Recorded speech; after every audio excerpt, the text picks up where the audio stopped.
Today, we're talking about one of the most popular budgeting frameworks ever, the 50-30-20 rule. It's simple: 50% for needs, 30% for wants, 20% for savings and financial goals. It works because it's easy to remember and it gives you a quick way to make decisions. But I want to start with a truth that will save you a lot of frustration. The 50-30-20 rule is not a religion. It's a framework, a starting point.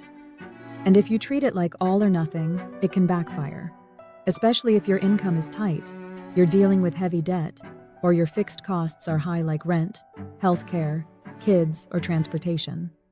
So in this video, I'll show you what 50-30-20 really means, the biggest mistake people make, when it fits perfectly, when it doesn't, and, most importantly, how to adapt it so it actually helps you build stability in real life. Let's do this the practical way.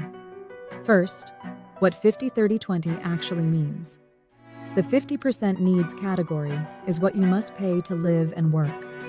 That includes things like rent or mortgage, basic groceries, utilities, transportation, insurance, healthcare, and minimum essentials. The 30% wants category is lifestyle spending. It improves your life, but you could reduce it if you had to.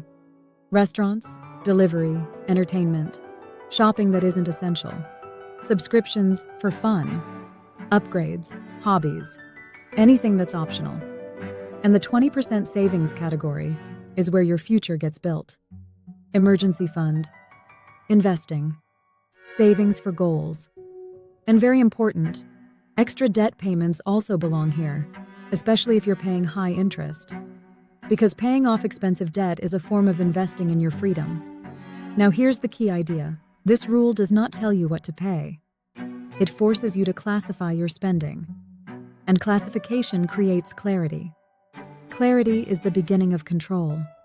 Let's use a simple example so this becomes real. Imagine your monthly take-home income is $2,000. That means your 50-30-20 targets are needs, $1,000, wants, $600, savings and goals, $400. Now, what does this actually do for you? It doesn't magically pay your bills. It reveals whether your current life fits inside a healthy structure. If your needs are truly $1,400, then 50-30-20 won't work as is. Not because you're bad with money, but because your fixed reality doesn't fit the standard template. And that's where adaptation matters. Before we talk adaptations, let's cover the number one mistake that destroys this rule. People put everything into needs. This is usually not intentional. It's self-justification. You buy something impulsively and call it necessary. You keep expensive lifestyle spending and label it basic. And then the budget becomes useless because it's built on a lie. Here's a fast decision filter you can use. If you do not need it to live or to work, it's probably a want. And if you could pause it for 30 days without serious consequences, it's almost definitely a want. For example, internet for work or school can be a need, but 5 streaming subscriptions at the same time is not. Food is a need, but delivery 4 times a week is not. This is not about guilt. It's about accuracy. Because a budget only works if your categories are honest. Now, when does 50-30-20 fit beautifully? It fits best when your income is stable, your fixed costs are reasonable, you're not drowning in high-interest consumer debt, your housing isn't eating half your paycheck, and you want a simple guide to start today without a complex spreadsheet. In that situation, 50-30-20 is powerful because it creates healthy limits without making your life miserable. And it automatically protects progress because it gives your savings a job. But what if it doesn't fit? That's where most people quit and say, budgeting doesn't work for me. No, the template didn't match your reality.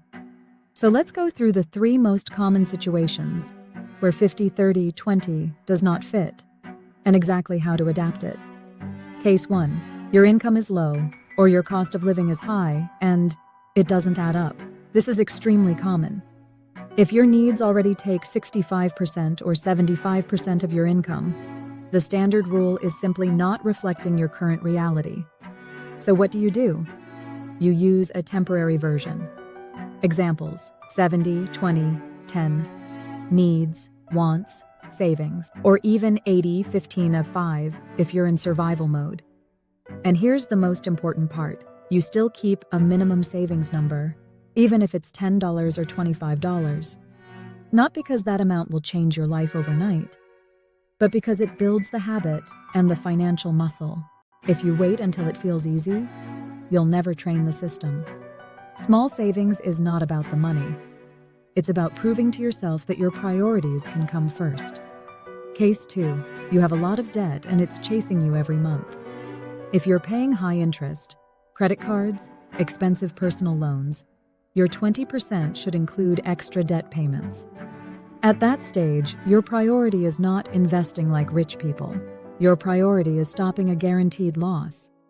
Because if your debt costs you 20% or 30% interest, paying it down is one of the best returns you'll ever get. Good adaptations here are 50, 20, 30, needs, savings plus debt, wants, or 55, 15, 30. If you need more breathing room psychologically, but still want progress. Now a simple debt action plan. Pick one payoff strategy and stick to it. Snowball. Pay the smallest balance first for momentum. Avalanche. Pay the highest interest first to save more money long term. Both work.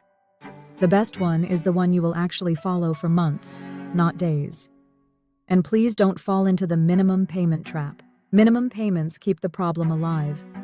Stability is built when debt goes down consistently. Case 3. Housing is too expensive, the most common structural problem. When rent or mortgage hits 40% or more, the entire budget suffers.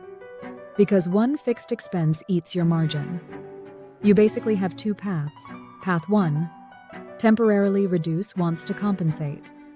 Meaning your 30% wants become smaller for a while. Path 2. Make structural decisions. Renegotiate. Move. House hack or share housing if it applies. Find additional income. Change transportation. Because if housing destroys your margin, you can't fix that with willpower alone. You fix it with strategy. And I want you to hear this clearly. If you can't fit 50, 30, 20 because housing is too high, that doesn't mean you failed. It means you found the real bottleneck. And once you find the bottleneck, you can work on it. Now let's make this practical. How to apply 50, 30, 20 in 10 minutes without going crazy. Step 1. Calculate your real monthly net income. If your income varies, average the last 3 months. Don't use your best month. Use reality. Step 2. Tag your spending into 3 groups: needs, wants, savings, and debt. Step 3. Compare your real percentages to your target. Either 50, 30, 20 if it fits, or your adapted version. 70, 20, 10, 80, 15, 5, 50, 20, 30, 55, 15, 30. Whatever reflects your current stage. Step 4. Make only one change for the next 30 days. Just one. This is where people mess up. They try to change everything at once, and then they quit. One change examples: cancel one unused subscription. Set a weekly limit for eating out. Reduce delivery to a specific number. Create a small automatic transfer to savings on payday. Add a fixed extra payment to your priority debt. Move one expense from wants to needs only if you consciously reduce something else. The goal is not perfection. The goal is a system you can sustain. And here's the secret: what gets measured improves. If you don't measure, you're just feeling your finances. And feelings are unreliable, especially when stress is high. Now, let's talk about the difference between a budget as an idea and a budget as a system. The 50-30-20 rule works when it becomes data, not emotion. Because if you just think you're doing okay, you'll drift back into autopilot.